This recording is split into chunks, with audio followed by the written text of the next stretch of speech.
Welcome to Mahendra's live classes. Good morning to all. Good morning to all. सभी student को गुड morning, सुप्रभात। हमारे साथ काफ़ी स्टूडेंट जुड़ चुके हैं पहले से।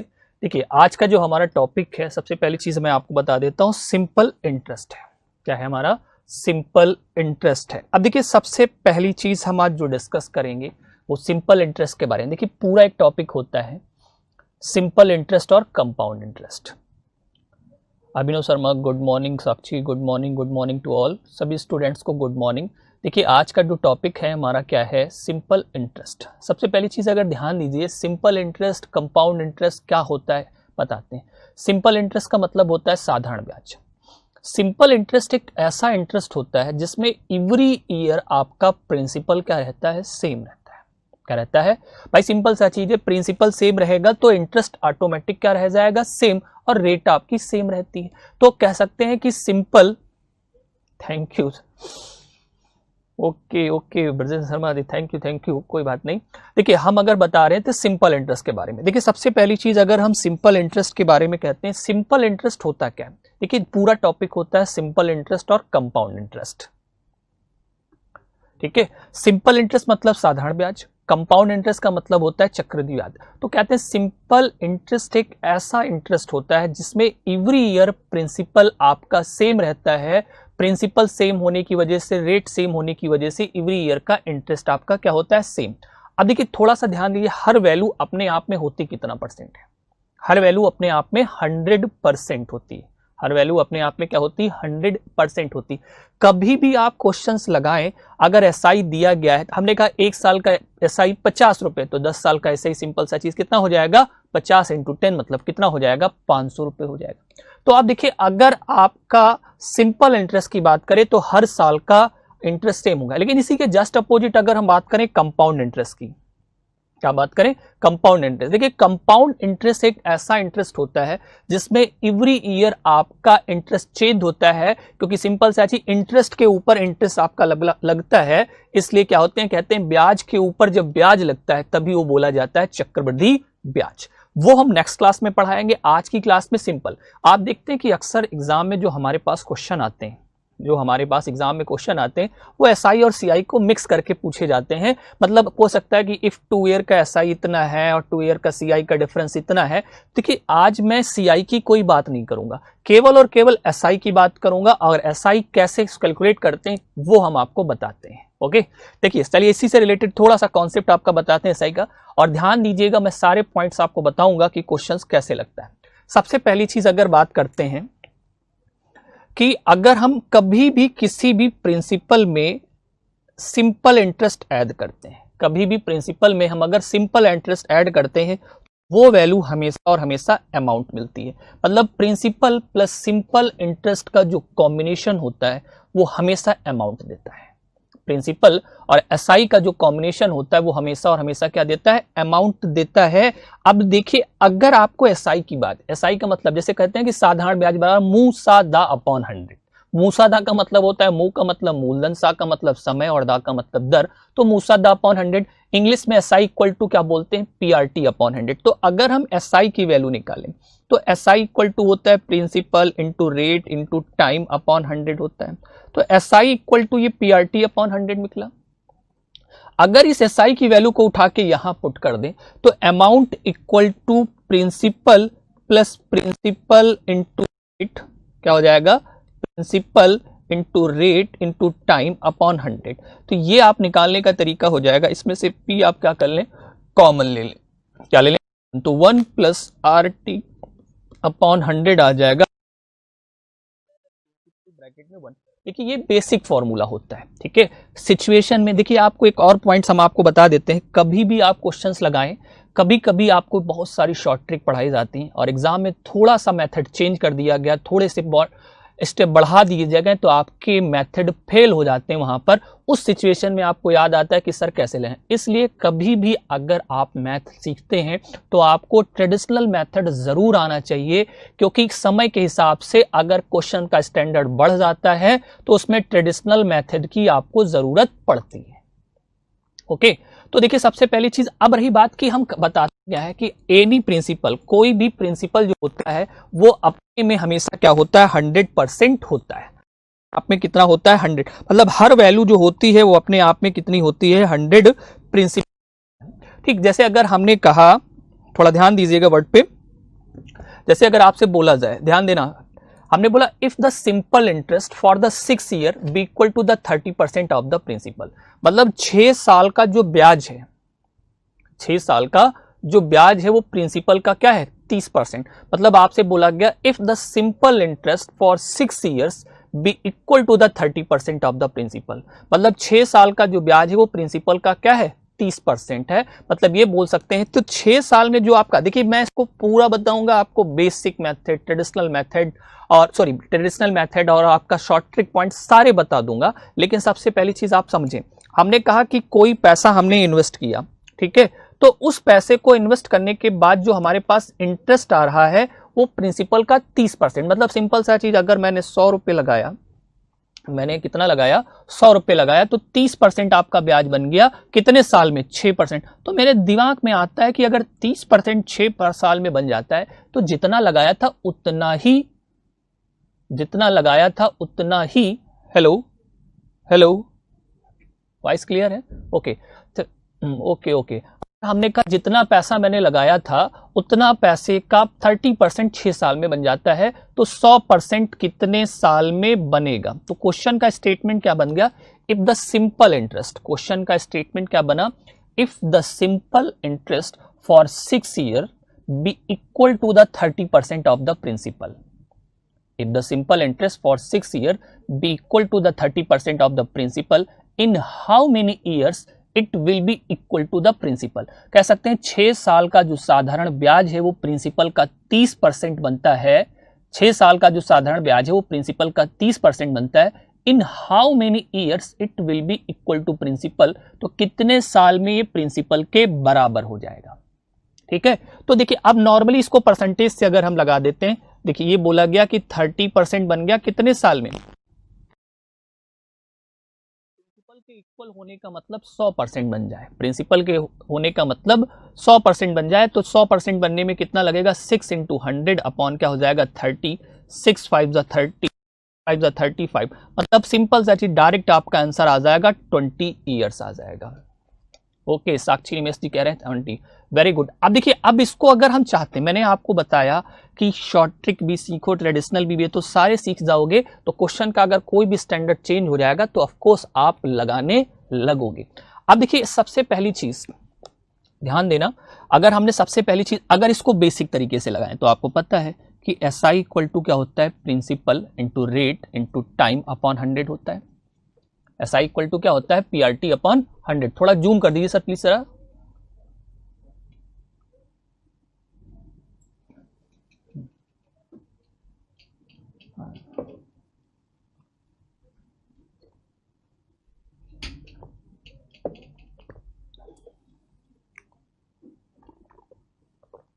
देखिए अगर आपका SI equal to PRT upon 100 हुआ तो जो SI है वो प्रिंसिपल का कितना है, 30%, तो प्रिंसिपल P हो गया। रेट आपको पता ही नहीं है तो रेट भी निकाल रख दिया। T कितना है आपका 6 साल, और कितना हो रहा है प्रिंसिपल का 30%, तो 30 बाई क्या हो गया 100, इससे ये कैंसिल, इससे कैंसिल, तो 6 5 जा 30, तो रेट कितना आ गई 5। देखिए बेसिक तरीके से आपकी रेट निकल के आई 5%।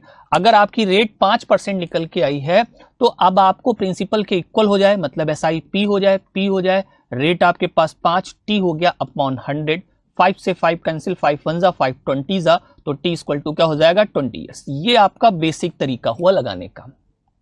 अभिनव शर्मा जी एंड भावना सिंह, देखिए ये हमने आपको इसलिए कॉन्सेप्ट बताया कि बाय डिफॉल्ट अगर क्वेश्चंस में अगर आपको नहीं डिफरेंट टाइप का क्वेश्चन पूछा जाए तो आप बेसिक तरीके से भी आप निकाल सकते हो। ध्यान दीजिएगा, अगर हमने कहा 30% 6 साल में होगा तो 100% बनेगा।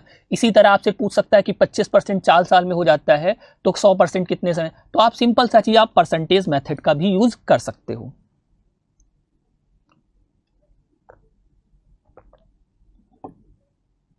ओके चलिए आगे देखते हैं, इसी से रिलेटेड थोड़ा सा जुड़ा हुआ क्वेश्चन एक है जो कॉन्सेप्ट भी आपको देगा। देखिए अगर हमने कहा a sum of money double itself in 5 year, 100 साल में कोई धन 2 गुना हो जाता है, तो 4 गुना होने के लिए कितना समय लेगा? A sum of money double itself in 5 year, in how many years it will be equal to 4 times. 100 साल में अगर दुगना, सॉरी 100 साल नहीं हो रहा, a sum of money double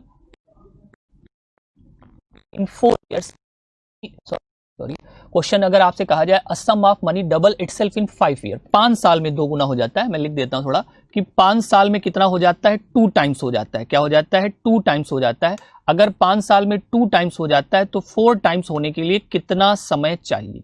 मतलब क्वेश्चन हो जाएगा a sum of money doubles itself in 5 year, in how many years it will be equal to 4 time. कोई धन 5 साल में 2 गुना हो जाता है, राइट? कोई धन 5 साल में क्या हो जाता है? 2 गुना हो जाता है। तो 4 गुना होने के लिए कितना समय लगेगा? अब देखो, मैं इसको एक कॉन्सेप्ट नहीं, आपको ओरल सोचने के तरीके से भी बता सकता हूं। मान लो हमने ये कहा ब्रजेश ने अभिनव को 100 रुपए दिए। मान लीजिए हमने ब्रजेश ने अभिनव को 100 रुपए दिए, 5 साल के बाद उसने दुगुना वापस किया, तो कितना वापस किया? 200। अब लगाया कितना था? 100 रुपए, मतलब सिंपल सा चीज, दिया कितना था? 100, वापस कितना कर दिया? 200। तो कितना रुपया बढ़ गया? 100 रुपए। तो 100 रुपए बढ़ने में कितना समय लगा? 5 साल लग गया। तो अगर 100 रुपए 1 गुना है, 200 रुपए 2 गुना हुआ, तो बढ़ा कितना गुना? 1 गुना, और 1 गुना बढ़ने में 5 साल। अब कह रहा है 4 गुना होने में कितना समय? तो 400 होगा, तो बढ़ेगा कितना? 3 गुना। 1 गुना बनने में लगता है 5 साल, तो 3 गुना होने में लगेगा कितना? 15 साल। अर्पित, अनुराधा। अब देखिए, अगर आप मान लीजिए ये ना समझ में आए तो आप फॉर्मूले से भी समझ सकते हो। इसके लिए एक फॉर्मूला लगा सकते हैं, n1 minus 1 upon t1 equal to n2 minus 1 upon t2। ये फॉर्मूला लगेगा, n1 minus 1 upon t1 equal to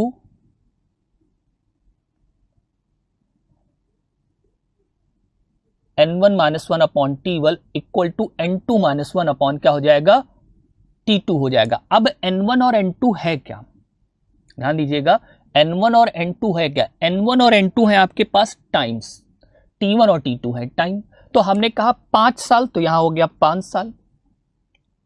क्या बोला हमने? बोला 5 साल। अब कितना हो रहा है? 3 गुना, तो ये हो गया क्या? ट्वाइस हो रहा है। तो यहां पर सिंपल सा चीज है 2, 5 साल में 2 गुना। अब कितना हो जाए? 4 गुना। कितना समय लगेगा? t2। ये हो जाएगा, 2 में से 1 गया 1, तो 1/5 इक्वल टू 3/t2 हो जाएगा। तो t2 इक्वल टू कितना हो जाएगा? 15 ईयर्स हो जाएगा। मतलब आंसर कितना आ जाएगा? 15 साल। ओके योगेश कुमार। अब देखिए, एक छोटा सा क्रॉस क्वेश्चन भी आपके दिमाग में बनना चाहिए। क्या होना चाहिए? क्रॉस क्वेश्चन क्यों बनना चाहिए? आपके दिमाग में आना चाहिए, सर इसमें रेट तो था ही नहीं पता। भाई सिंपल सा चीज, रेट कितनी लग रही थी? अब देखो, इसको एक छोटे से एग्जांपल से समझो। जैसे अगर मान लो कि अजय सिंह और योगेश दोनों कॉलेज बाइक से जाते हैं। अगर हमने कहा अजय सिंह और योगेश दोनों बाइक से जाते हैं, बाय डिफॉल्ट एक दिन क्या हुआ कि अजय सिंह अपनी कार से आ गए, पापा से मांगा कि दे दो कार, पहुंच गए। अब रही बात कि वो अपने दोस्तों को बताना चाहते हैं कि मैं कार से, तो सिंपल सा चीज, डायरेक्टली नहीं बोलेंगे कि मैं कार से, ऐसे बोलेंगे। भाई सिंपल सा चीज है, देखो यार सिंपल सा चीज है, कार से आओ तो रास्ते में ट्रैफिक बहुत मिलता है और आने में टाइम लग जाता है। तो वही बोले यार ट्रैफिक मुझे तो नहीं मिलेगा, बोले यार तुम तो बाइक से आओ, मैं तो कार से। अब इंडिविजुअली ये देखते हैं कि डायरेक्टली वो बताना चाहते थे कि मैं कार से आना हूं, लेकिन बता नहीं पाए, तो इनडायरेक्टली बता दिया कि मैं कार से आया हूं। तो अगर सेम कॉन्सेप्ट आप यूज करें तो क्वेश्चंस में अगर कभी भी जिस चीज के बारे में इंफॉर्मेशन नहीं होगी वो सेम माना जाता है, अदरवाइज डिफरेंट होगी तो क्वेश्चन जरूर बताता है। जैसे सिंपल सा चीज अजय सिंह ने बताया कि मैं कार से आया हूं। ओके, तो इसलिए यहां पर इन दोनों सिचुएशन में रेट क्या रहेगी? सेम रहेगी। ओके, उसके बाद जैसे अगर इसी से रिलेटेड एक क्वेश्चन हम आपसे पूछ लेते हैं, और क्वेश्चन जैसे मान लीजिए ये पूछ लिया जाए कि कोई प्रिंसिपल है, any principal become triple after yes with symbol. मतलब 8 साल में कोई क्या हो जाता है? 3 गुना हो जाता है। तो 11 गुना होने में कितना समय लगेगा?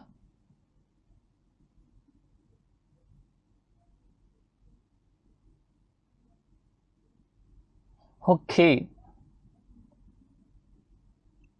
जैसे हमने आपसे क्वेश्चन पूछा कि कोई धन 8 साल में 3 गुना हो जाता है, 8 साल में क्या हो जाता है, 3 गुना हो जाता है। टाइम में लिख देता हूं कि 8 ईयर्स में कितना हो रहा है बेटा, 3 टाइम्स। तो आपको 11 टाइम्स होने में कितना समय लगेगा?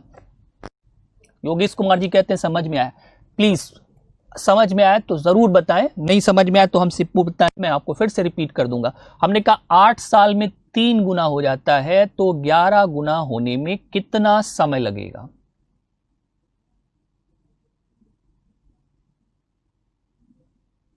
Okay, very good. अब देखो सिंपल है, अगर आप फॉर्मूला याद है, झम से उठाओ फॉर्मूला, लिख दो n1 - 1 upon t1 equal to n2 - 1 upon t2। समय कितना है, ध्यान दीजिएगा, समय कितना है, 8 साल। कितना हो रहा है, 3 गुना 3 - 1। अब कितना होना चाहता है, अब कितना होना चाहता है, 11 गुना। तो सिंपल सा चीज 11, 11 - 1 अपॉन t2। 3 में से 1 जाएगा 2, 2/8 का मतलब 1/4। तो t2 इक्वल टू कितना हो जाएगा, 40 ईयर्स। मतलब सिंपल सा चीज, आंसर कितना आ जाएगा, 40 साल। मे बी आपको ये समझ में आया होगा। अगर समझ में आए तो चलिए इन्हीं से रिलेटेड छोटे छोटे क्वेश्चन से टॉप लेवल तक के क्वेश्चन तक आपको पहुंचते हैं। ऑफ कोर्स प्रैक्टिस करिए, 100% आपकी स्पीड बढ़ जाएगी। लेकिन एक चीज याद रखिएगा, मैं आपको जरूर बताता हूं कि अगर आप बैंक की तैयारी करें तो एटलीस्ट आपको 25 तक टेबल जरूर याद हो, और 25 तक टेबल और 30 तक क्यूब और आपको 50 तक स्क्वायर एटलीस्ट याद होने चाहिए। ट्रिक जरूर बताई गई है, लेकिन क्वेश्चंस लगाते समय आप डायरेक्ट इनका यूज करोगे तो ज्यादा टाइम बचेगा और साथ में आपको एक्स्ट्रा वर्क नहीं करना पड़ेगा। अमृतलाल जी जरा ध्यान से समझिएगा, 40 आएगा आंसर। 3 में से 1 गया, 2 आया, 2/8 का मतलब 1/4 हो गया। 11 - 1 10, तो t2 इक्वल टू कितना हो जाएगा, 40 ईयर्स। मतलब सिंपल सा चीज 40 साल हो जाएगा।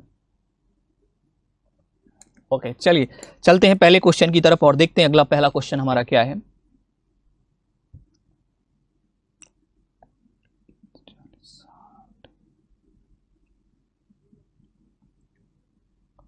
समझ में आया? ओके अमृतलाल जी, वेरी, कोई बात नहीं, गलतियां होती हैं इंसान से ही, भगवान से नहीं, इसलिए ये तो होता ही है। ओके, 40 आ रहा है सभी का answer, t2 equal to 40 years. देखिए स्क्रीन पर आपका पहला क्वेश्चन दिया गया है और बहुत ही सिंपल है और आपको लगाना है। ओके, अच्छा चलिए योगेश कुमार जी, सिंपल सा चीज आप हमें बताओ, 49 का स्क्वायर कितना होता है?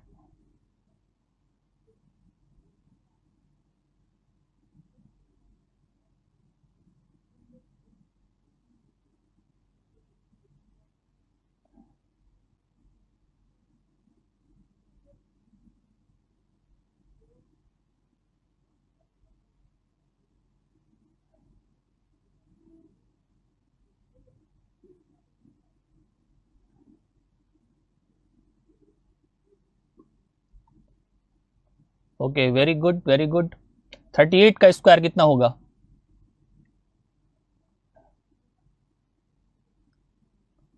चलिए ट्रायल हो जाता है थोड़ा, स्क्वायर को, 38 का स्क्वायर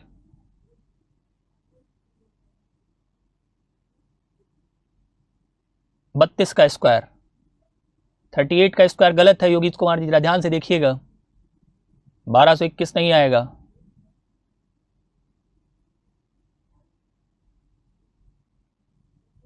$1521 भी नहीं आएगा ब्रजेंद्र कुमार, स्क्वायर में दिक्कत है आप लोगों को, ध्यान से याद करिए। अब 2-2 3-3 रिप्लाई करेंगे, कोई 1444। देखिए ध्यान से लगाइए, याद करिए, प्रैक्टिस में लाइए सारे स्क्वायर टेबल। देखिए क्वेश्चन कह रहा था, चलिए क्वेश्चन की तरफ देखते हैं। A sum of money fetches ₹240 as a simple interest 5% per annum, मतलब 5% साधारण ब्याज प्रति वर्ष की वजह से 6 वर्ष का साधारण ब्याज ₹240 है। देखो अगर 6 वर्ष के बाद 6 साल है, कितने प्रतिशत है, 5, तो इसको डायरेक्ट मल्टीप्लाई कर दिए, मतलब 30% ब्याज बना। क्या बना, 30% बना। और इस 30% की जो वैल्यू है हमारे पास कितनी है, 240 है। ध्यान दीजिएगा, 1 साल में 5% ब्याज हुआ तो 6 साल में कितना हुआ,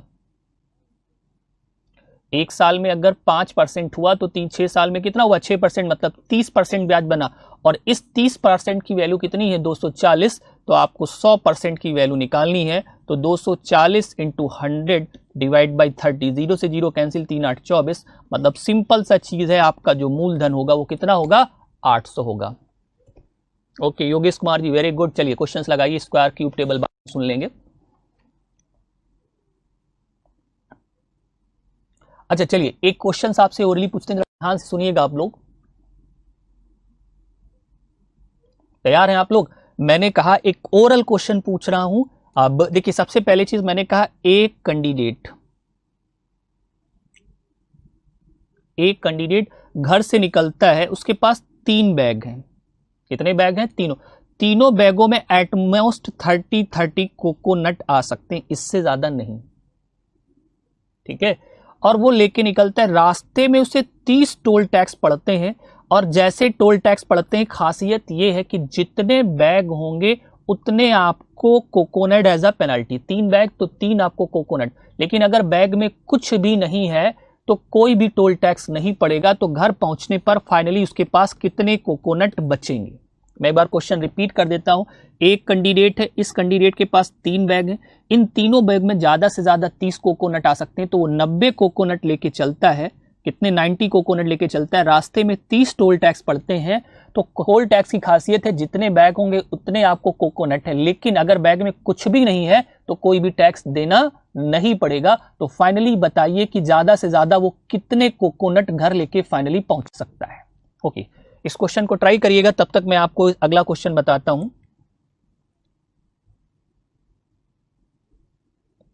सभी का आंसर 800 आ रहा है। मूलधन की राशि निकली है 800, मतलब करेक्ट आंसर आपका थर्ड आ जाएगा, ₹800। थर्ड ऑप्शन हो जाएगा ₹800।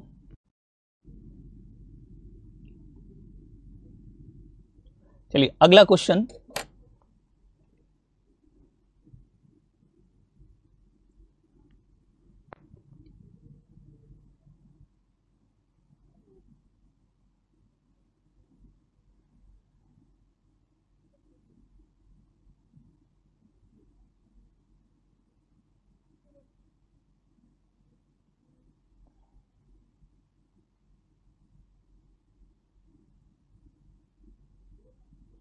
टेक्निकल टीम जरा ध्यान दीजिए, बच्चों का कहना है आवाज रुक रुक के आ रही है।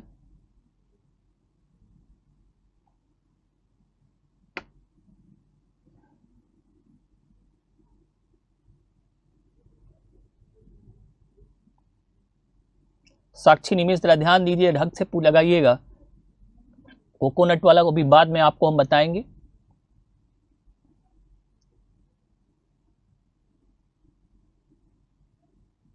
$25 टिफिन बचेंगे।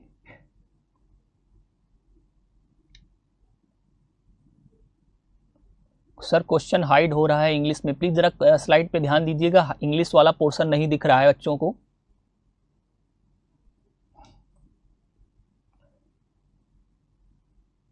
ओके वेरी गुड, काफी लोगों को कोकोनट वाला भी सही आ रहा है।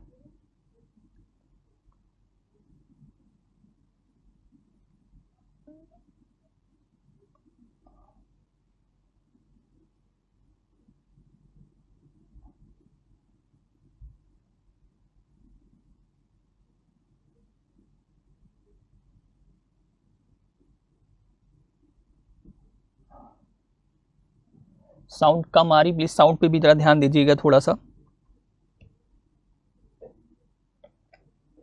अभिनव शर्मा जी कह रहे हैं साउंड कम आ रहा है। ओके देखिए क्वेश्चन कह रहा है the difference of simple interest of a sum of 7 years and 10 years is ₹150। तो अगर डिफरेंस अगर बात किया जाए,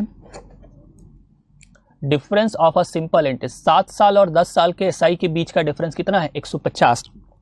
मतलब सिंपल सा 3 साल का जो इंटरेस्ट है वो कितना हो जाएगा? 50 हो जाएगा। If the rate of interest 5% then find the sum. मतलब 3 साल का जो डिफरेंस है वो 150 रुपए, तो 3 साल पे 5% लगा होगा, मतलब 15% आएगा। अगर ये 15% आएगा तो इस 15% की जो वैल्यू होगी वो कितनी हो जाएगी? 150 हो जाएगी। तो आपके पास 1% की वैल्यू 10 हो जाएगी, तो 100% की वैल्यू कितनी हो जाएगी? 1000। इसलिए आंसर आपका आ जाएगा 1000। ओके भाई देखिए, अगर 7 साल से 10 साल के बीच का जो डिफरेंस है वो 3 साल का, अगर 3 साल का अंतर है तो आप एसआई पढ़ रहे हैं, तो सिंपल इंटरेस्ट में एवरी ईयर आपकी रेट क्या होती, सेम, तो 15% हो गया। इस 15% की जो वैल्यू है वो कितनी है, 150 है। इस 15% की जो वैल्यू है वो कितनी है, 150। तो 1% की वैल्यू कितनी हो जाएगी, 10। अगर 1% की वैल्यू 10 है तो 100% की वैल्यू कितनी हो जाएगी, 1000। तो आपके पास मूलधन कितना हो जाएगा, 1000। अगर कभी भी आपके दिमाग में आ जाता है कि सर ये कैसे सही है, क्या है, तो आप उल्टा बैलेंस करके भी आप लगा के देख सकते हैं कि कैसा आ रहा है। और नहीं अगर समझ में आ रहा है तो आप हमसे करिए सर, उल्टा सॉल्व करना भी आपको बता देंगे। अनुराधा यादव जी का कहना है लाइव टैग हटा दो सर, क्वेश्चंस नहीं दिख रहे हैं उसकी वजह से। जरा टेक्निकल टीम इस चीज को ध्यान दीजिएगा, क्वेश्चंस बच्चों को नहीं दिख रहा है लाइव टैग की वजह से। ओके,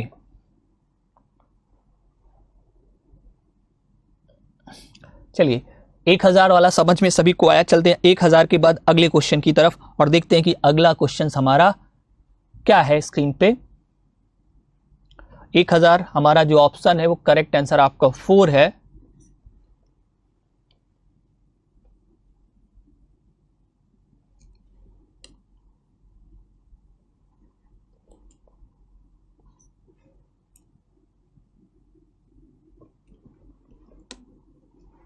हो गया ना, अनुराधा जी कह रही क्लियर है CR. Okay, tell us sir, क्या ब्रजेंद्र कुमार जी क्या कहना चाह रहे हैं, क्या बताना है आपको।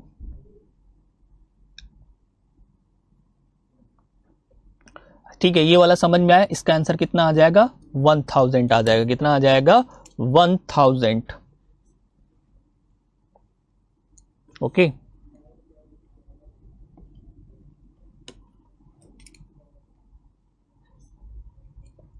चलिए हो गया ना। अगला क्वेश्चन देखते हैं। अमृतलाल जी 20 नहीं रिमेनिंग आया, जरा ध्यान से क्वेश्चन को लगाइएगा। उल्टा कॉन्सेप्ट ये है, मतलब कभी कभी आपके दिमाग में ये आना चाहिए कि हमारा सर 150 कैसे आता है, जब आपका प्रिंसिपल 1000 है और 1 साल का, देखिए अगर प्रिंसिपल 1000 है तो अगर आपका सिंपल सा चीज देखा जाए कि रेट अगर 5% है तो 7 साल का कितना हुआ, 35%। तो 1000 का अगर 35% निकालोगे तो 1000 का अगर 35% अगर आप निकालोगे तो सिंपल सा चीज 350 आएगा।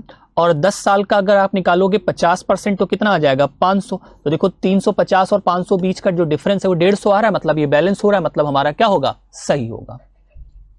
मतलब उल्टा कॉन्सेप्ट कहने का मतलब ये है कि आप क्रॉस चेक भी कर सकते हो कि हमारा सही है नहीं। भाई सिंपल सा चीज, अगर 1000 मान लीजिए ऑप्शन से आपने उठाया, 1000 में अगर 1 साल का रेट ऑफ परसेंट 5% है तो 7% का कितना हो जाएगा, 35%। तो 1000 का अगर आप 35% निकालोगे, 1000 का अगर आप क्या निकालोगे, 35% अगर आप निकालोगे, 1000 का 35% अगर आप निकालोगे तो 350 आ जाएगा। उसके बाद सिंपल सा चीज 1000 का ही आप क्या निकालो, 5 10 50% निकालोगे तो 50% निकालोगे तो कितना आ जाएगा, 50% अगर निकालोगे तो 500 आ जाएगा। तो डिफरेंस आपका कितना आ रहा है, 150, मतलब सेटिस्फाइड हो रहा है। तो बाई ऑप्शन भी आप सॉल्व कर सकते हो, अदरवाइज कोई जरूरत नहीं, क्योंकि क्वेश्चन सिंपल सा चीज बहुत ही आसान है अगर आपको समझ में आएगा। तो नॉर्मली देखा जाए कि 7 और 10 के बीच का डिफरेंस 3 साल, 3 साल में 1 साल का परसेंटेज 5 साल, तो 15% की वैल्यू 150 हो जाएगी। तो 1% की वैल्यू कितनी हो जाएगी, 10। तो 100% की वैल्यू कितनी आ जाएगी, 1000 आ जाएगी। मतलब सिंपल सा चीज है, आपके पास जो मूलधन राशि होगी वो कितनी होगी, 1000 होगी।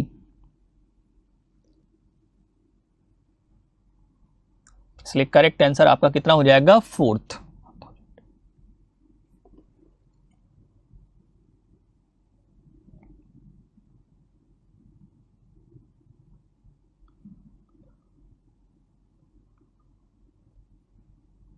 चलिए अगला क्वेश्चन आपका दिया गया है।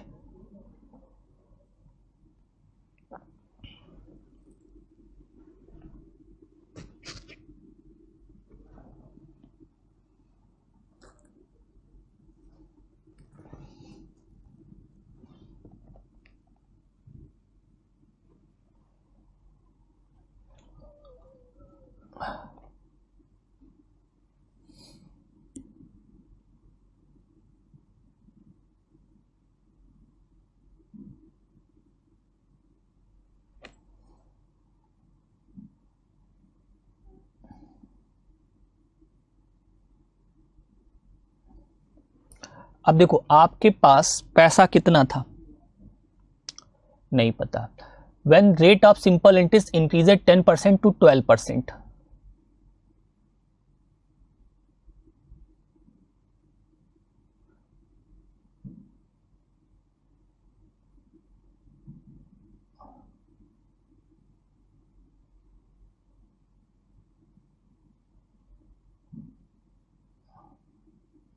देखो अगर हमने कहा सपोज दैट प्रिंसिपल आपका होता कितना परसेंट है, प्रिंसिपल आपका कितना होता है, 100% होता ना। तो आपने 100% जब लगाया होगा तो ब्याज की दर कितनी है, 10%, मतलब एक साल का आपका 110 रुपये बनेगा। अगर ब्याज की दर 12.5% होगी तो कितनी, 112%। मतलब सिंपल सा चीज है, टू राइट 1/2% के इंक्रीज होने से आपको 1250 रुपये ज्यादा मिलते हैं। मतलब 2.5% की वैल्यू कितनी हो जाएगी, 1250। इसको आप लिख सकते हैं 5/2% की वैल्यू 1250 लिख सकते हैं। तो अगर आपको 100% की वैल्यू निकालना, क्योंकि मूलधन निकालना है, तो 1250 इंटू हो जाएगा 100 डिवाइड बाई 5, ऊपर चला जाएगा 2 हो जाएगा। आपको पता है कि 25 पंचे 125 होगा तो ये 250 हो गया, और यहां पर 25 का 250 का डबल 500 हो गया, और 2 जीरो 100 के, मतलब आपके पास 50,000 आंसर आएगा। कितना आ जाएगा, 50,000, मतलब आ जाएगा 50,000 आपका आंसर आ जाएगा, जो कि करेक्ट आंसर थर्ड है। अभिनव शर्मा प्लीज, कोई बात नहीं, हम बात कर देंगे टेक्निकल टर्म से कि लाइब्रेरी में वो क्लास आपको शो हो जाए।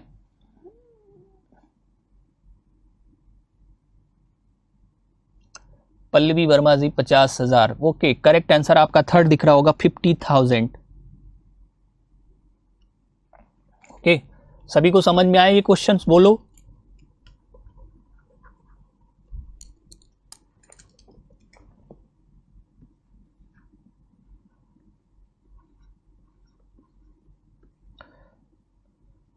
$50,000 आंसर आया सभी का।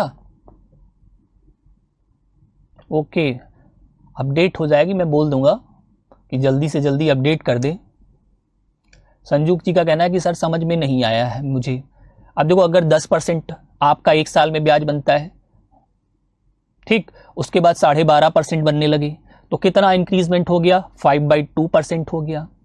कितना हो गया, 5/2% हो गया। अगर ये 5/2% इंक्रीमेंट हुआ तो रुपये कितने मिले तुम्हें, 1250 रुपये कितने मिले, 12। तो 5/2% की वैल्यू 1250 हो गई। तो हमने हमेशा आपको स्टार्टिंग बताया, प्रिंसिपल अपने आप में कितनी वैल्यू होती है, 100%। कितनी होती है, 100%। तो 100% की वैल्यू अगर आप निकालोगे तो 50,000, मतलब सिंपल सा चीज आपके पास कितना आ जाएगा, 50,000 हो जाएगा। ओके, सभी को क्लियर है, वेरी गुड, बहुत अच्छा लगता है कि आप लोगों को समझ में आता है। चलिए नेक्स्ट क्वेश्चन की तरफ चलते हैं। अगला क्वेश्चन नंबर 3 के बाद 4th,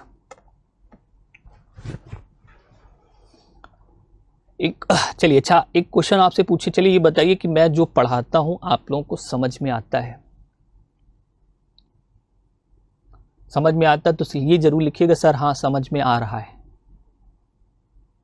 तो मैं आपको और अच्छे से मेहनत करके अच्छे से अच्छे क्वेश्चंस की ट्रिक पॉइंट्स और आपको बेस लेवल सब आपको बताऊंगा। और जैसे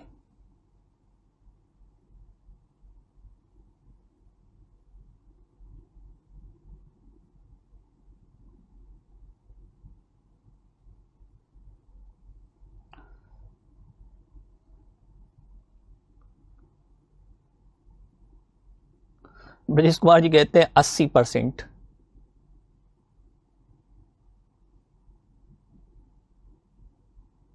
ओके बिल्कुल, एफसीआई फर्स्ट क्लियर हो गया है, वेरी गुड, कॉन्ग्रेचुलेशंस, बधाई हो फर्स्ट प्री क्वालिफाइड होने के लिए। चलिए मेंस की तैयारी करिए अच्छे से।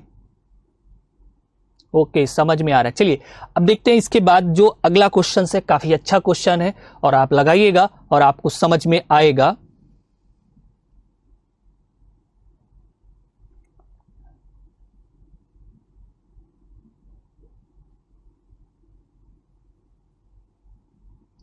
बस आप उन लोगों पे फोकस करें जो कहते हैं नहीं आता, एक्सेप्ट पे दोस्त वो से हु सेज मैं आता हूं। संजू कटियार, कांग्रेचुलेशन अमित जी, गुरु जी, देव 100% थैंक्स। देखिए मेरा प्रयास है कि सभी को समझ में आए, जिनको नहीं समझ में आया प्लीज बोल दिया कर सर एक बार रिपीट कर दीजिए, मैं जरूर बता दूंगा कि आपको भी समझ में आया। चलिए अमित के काउंसिलेशन के बाद आगे बढ़ते हैं। अगला क्वेश्चन, सभी का आंसर 50,000 आया, 50,000 50,000 आंसर आ चुका है सभी का। उसके बाद चलते हैं अगले क्वेश्चन की तरफ, देखते हैं अगला क्वेश्चन क्या है।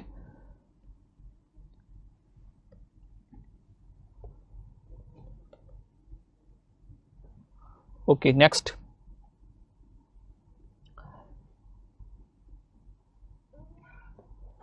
काफी अच्छा क्वेश्चन है, ट्राई करिए, आपके पास 30 से 40 सेकेंड है और ट्राई करके बताइए कि आंसर कितना आएगा।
ओके योगेश कुमार जी, सर जी वो तो मेरा भी प्री क्लियर हो चुका है, FCI pre. Okay Yogesh Kumar ji आपको भी हार्दिक बधाई, प्री कॉलेज मेंस की तैयारी करिए, बहुत अच्छे से लग के ज़्यादा से ज़्यादा टाइम दीजिए, इन फ्यूचर प्रयास करिए कि आप अच्छी पोस्ट पे हो और अच्छी जगह पहुंचे। ओके चलिए देखते हैं क्वेश्चन आपका क्या कहना चाह रहा है।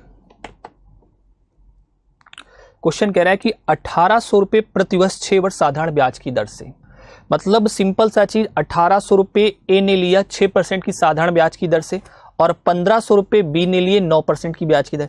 अब कह रहा है कि दोनों के उधार बराबर कब हो जाएं। पहले देखो स्टार्टिंग से ही डिफरेंस 300 का है, स्टार्टिंग से ही डिफरेंस कितने का है 300, मतलब ये 300 बैलेंस करना है।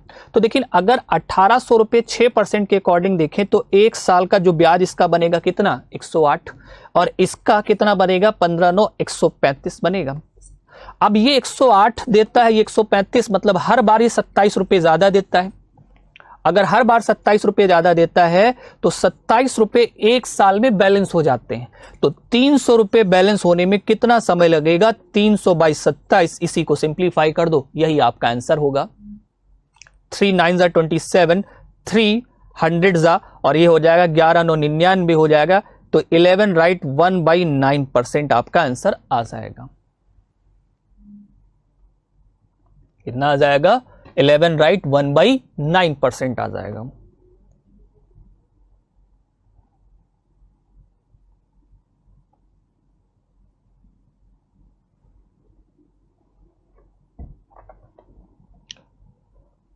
में भी आपको समझ में आया, कितने लोगों को मैंने जो ये बताया समझ में आया। देखिए 1500 रुपये था, एक ने लिया, 1800 रुपया दूसरे ने लिया, 300 रुपये का डिफरेंस है। और लेकिन हर साल जो ब्याज होता है वो एक का 108 बनता है और एक का 135 बनता है। अमृत बंसल जरा ध्यान से समझिएगा और एक लाइन में आपका क्वेश्चन लग जाएगा अगर आपको समझ में आ गया। 1800 के अकॉर्डिंग 6% निकालेंगे तो कितना आएगा 108 आएगा। ओके मैं फिर से बता रहा हूं सर समझ में नहीं आया, अच्छा क्वेश्चन है और हमने अच्छा कॉन्सेप्ट बताया कि आपको एक लाइन में कैसे लगेगा। अगर देखिए आप ऐसे समझो, एक ने 1800 रुपये लिया, एक ने 1500 रुपये लिया, तो अगर एक साल के बाद दोनों वापस जाएं तो एक का पहले 108 रुपये वो देगा, वो ब्याज का 135, मतलब एक कैंडिडेट 27 रुपये दे रहा है, हर साल में 27 27 27 27 बढ़ाता जा रहा है। तो 300 रुपये जो पहले से ज्यादा होंगे तो हो सकता है 300 बैलेंस होने के 11 राइट 1/9 ईयर्स लग जाए। काफी लोगों का सर आया समझ में नहीं आया, ध्यान से समझिएगा, मैंने आपको फिर से समझाया, एक बार मैं फिर से बता देता हूं। जैसे समझिएगा 1800 का 6% 108 रुपये हुआ, 1500 का 9% 135 रुपये हुआ, मतलब सिंपल सा चीज, हर साल ये 27 रुपये ज्यादा ब्याज देता है और पहले से ज्यादा कितना है 300, तो 27 रुपया बैलेंस होता है एक साल में, तो 300 बैलेंस होगा 300 बाई 27, 3 9 जा 300 जा, तो आपका आंसर कितना आ जाएगा, इसको सिंप्लीफाई करोगे 11 राइट 1/9% आएगा। अभी कितने लोगों को समझ में आया है, प्लीज रिप्लाई करिए।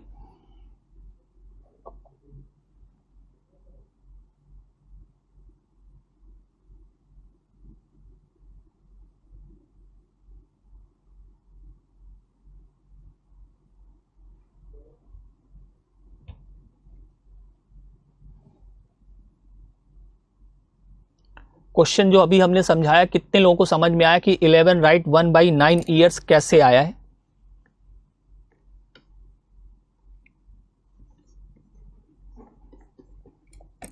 Amritlal ji clear sir, clear sir, very good very good.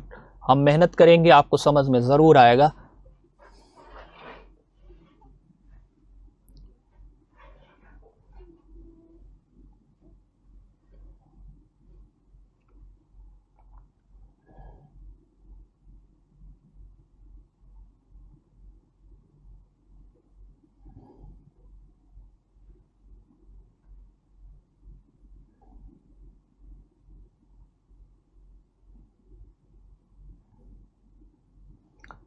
चलिए, अगर समझ में आ गया तो चलते हैं अगले क्वेश्चन की तरफ और देखते हैं कि अगला क्वेश्चन हमारा क्या है।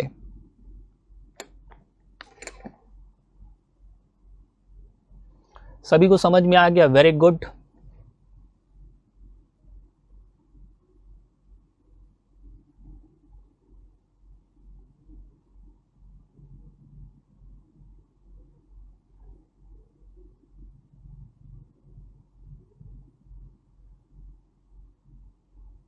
चलिए अगला क्वेश्चन देखते हैं। 11 राइट 1/9 ईयर्स के बाद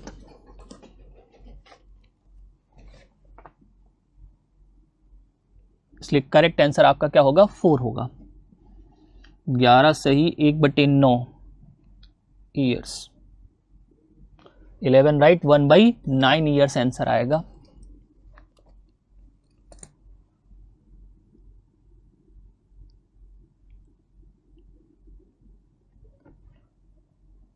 चलिए नेक्स्ट क्वेश्चन देखिए क्या है आपका।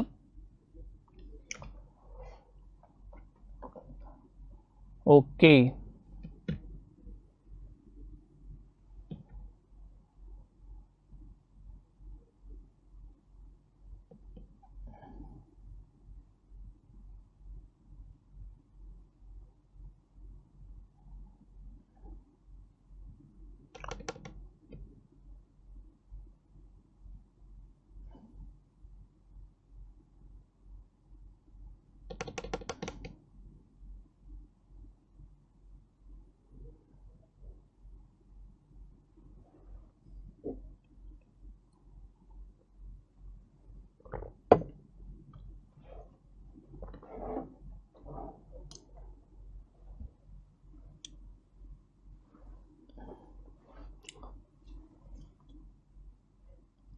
अब देखो क्वेश्चन थोड़ा अच्छा है। लिखा है a man invested 1/3 of his capital at 7%, 1/4 at 8% and reminder या रिमेनिंग, बचा हुआ भाग, रिमाइंडर नहीं रिमेनिंग हो जाएगा यहाँ पर। रिमेनिंग जो है वो सिंपल से रिमाइंडर जो पार्ट है वो 10% at 10%। If his annual income from the interest is ₹5,600, तो कैपिटल कितना था? देखो अगर इसमें चाहो तो आप एज्यूम कर सकते हो। मान लो कैपिटल कितना था? 1/3 1/4 3 4 12। सिंपल सा चीज, मान लो कैपिटल 1200 था। ये देखिए, मान के भी आप लगा सकते हो, बिना माने भी लगा सकते हो। अगर मैं मान लूं कोई भी कैपिटल, मान लीजिए 1200 रुपए आपकी कैपिटल थी, कुछ भी मान लो, एक्स मान सकते हो। लेकिन हम देखते हैं 1/3 है 1/4, तो इसका मल्टीपल अगर ले लोगे तो कैलकुलेशन में आपको दिक्कत कोई नहीं। उसने कहा 1/3 पार्ट, 1200 का 1/3 निकालोगे तो कितना आ जाएगा? 400। और 400 पर 7% अगर निकालोगे तो सिंपल सा चीज, पहले भाग से जो ब्याज आएगा वो 28 रुपए आएगा। ओके, उसके बाद 1/4 आप इस कैपिटल एट लिखा है अ मैन इन्वेस्टेड 1/4 एट 8%, मतलब 1/4 अगर देखा जाए तो कितना हो जाएगा? 300। अपने धन का 7 पर और 1/4 वह शेष भाग उसके बाद। तो अगर 300 का अगर हम क्या निकालेंगे 8% तो कितना आ जाएगा? 24 रुपए आ जाएगा, मतलब इधर से 24। अब हो कितना गया? 400 हो गया, 700 हो गया, बचा कितना? 500। और 500 का 10% निकालेंगे तो 50, मतलब सिंपल सा चीज, इतना पैसा आएगा अगर 1200 रुपए होगा। इन तीनों का सम करो, 50 20 70 20 90, 90 और 12 102 की वैल्यू जो होगी वो वेरी करेगी 561 को। तो अगर आप 1200 की वैल्यू निकालोगे, किसकी निकालोगे, 1200 की वैल्यू निकालोगे, तो 561 इंटू 1200 अपॉन 102 होगा। 17 25 85, 17 6 का 102, 17 3 51 5 56, ये 33 हो जाएगा, 6 दूनी 1200, मतलब आपका जो प्रिंसिपल होगा वो कितना होगा, 6600 होगा, जो कि करेक्ट आंसर थर्ड होगा, 6600। ओके, भवानी सिंह, योगेश कुमार, काफी लोगों का सही भी आया है, ऐसी बात नहीं है, लेकिन कुछ लोगों का गलत। अगर आपके दिमाग में आता सर 1200 से ही क्यों लगाया, अरे बेटा 600 ले लो, 300 ले लो, 400 ले लो, लेकिन 3 4 का मल्टीपल लोगे तो कोई दिक्कत नहीं आएगी। लेकिन अगर x लोगे, y लोगे, 1 लोगे तो दिक्कत आएगी, लेकिन लगेगा जरूर। अगर आपके माइंड में ऐसा कोई क्वेश्चन आता है कि सर कोई दूसरा डाटा लें, तो ऑफकोर्स किसी भी डाटा पर आप करोगे आंसर आपका 6600 ही आना चाहिए। क्वेश्चन सभी का आंसर 6600 आया था। चलिए अगले क्वेश्चन की तरफ देखते हैं, अगला क्वेश्चन क्या है। नेक्स्ट क्वेश्चन आपका स्क्रीन पे है।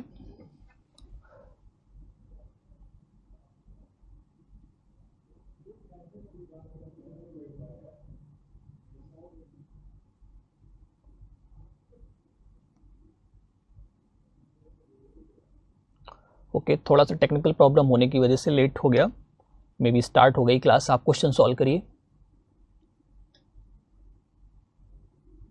चलिए इस क्वेश्चन को आप नोट कर लीजिए, मैं 2-3 क्वेश्चंस आपको दिए दे रहा हूं, नेक्स्ट क्लास में कल आप हमें आंसर बताइएगा, ठीक है। इस क्वेश्चन का आप स्क्रीनशॉट ले लीजिए, नेक्स्ट क्लास में हम आपको इस क्वेश्चन पे डिस्कस करेंगे। और अगला क्वेश्चन भी मैं नोट कर रहा हूं। ओके, ठीक है, इस क्वेश्चन के बाद अगला क्वेश्चन भी नोट कर लीजिए आप।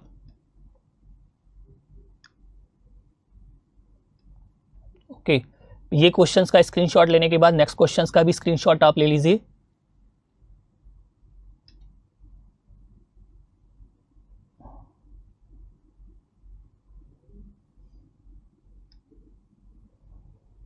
ठीक है, ओके, इस क्वेश्चन का स्क्रीनशॉट लेने के बाद अगले क्वेश्चन का भी आप स्क्रीनशॉट ले लीजिए। और ये क्वेश्चंस आपको प्रैक्टिस करना है।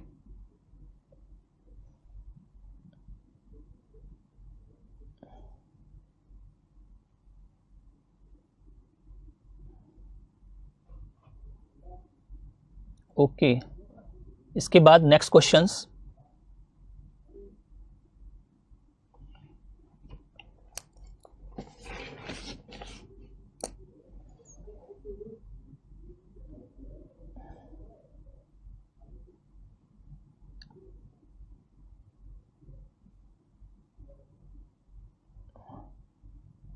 ठीक है, ये सारे क्वेश्चन के आपने स्क्रीनशॉट ले लीजिए, और उसके बाद कल इन्हीं क्वेश्चनों के हम आंसर आपके डिस्कस कर लेंगे कि क्या क्या आ रहे थे। और इसी से रिलेटेड जो आपका पार्ट है आपका सीआई, क्योंकि सीआई में एसआई का यूज होता है, इसलिए आज हमने केवल और केवल प्योर एसआई बेस के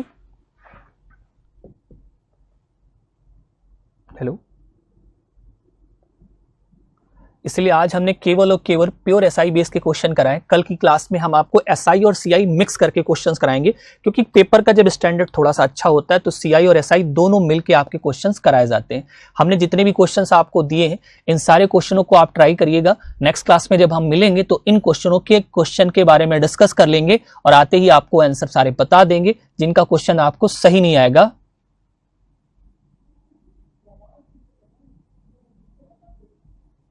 सर प्लीज सर आप थोड़ी सी स्पीड से क्यों क्वेश्चन, प्लीज सर एक आर की क्लास, ठीक है। उसके बाद इसी के पार्ट के जो हम क्वेश्चंस, हमने कुछ क्वेश्चंस आपके दिए गए हैं, इन सारे क्वेश्चनों को आप ट्राई करिएगा। बिल्कुल इंस्टॉलमेंट का क्वेश्चन करा देंगे, एसआई का इंस्टॉलमेंट भी करा देंगे, और सीआई का भी इंस्टॉलमेंट का क्वेश्चन करा देंगे अर्पित बंसल जी। अगर बाय डिफॉल्ट कहीं से मिस हो गया तो ऑफ कोर्स हम आपको ये क्वेश्चन इंस्टॉलमेंट के मिसलिनियस में जरूर इन्वॉल्व करा देंगे, और फॉर्मूले के थ्रू करा देंगे, और बिना फॉर्मूले के भी करने का तरीका बता देंगे, ठीक है। तो अगली क्लास में सीआई पढ़ाएंगे, लेकिन उसमें एसआई का पूरा यूज होगा, इसलिए जो क्वेश्चन हमने आपको होमवर्क बेस पे दिए हैं इनको आप कर लीजिएगा। नेक्स्ट क्लास में मिलते हैं, और आज की क्लास आपको समझ में आई ऐसा मानते हैं। तब तक के लिए थैंक यू, नेक्स्ट क्लास में मिलते हैं। Okay bye, thank you, bye bye.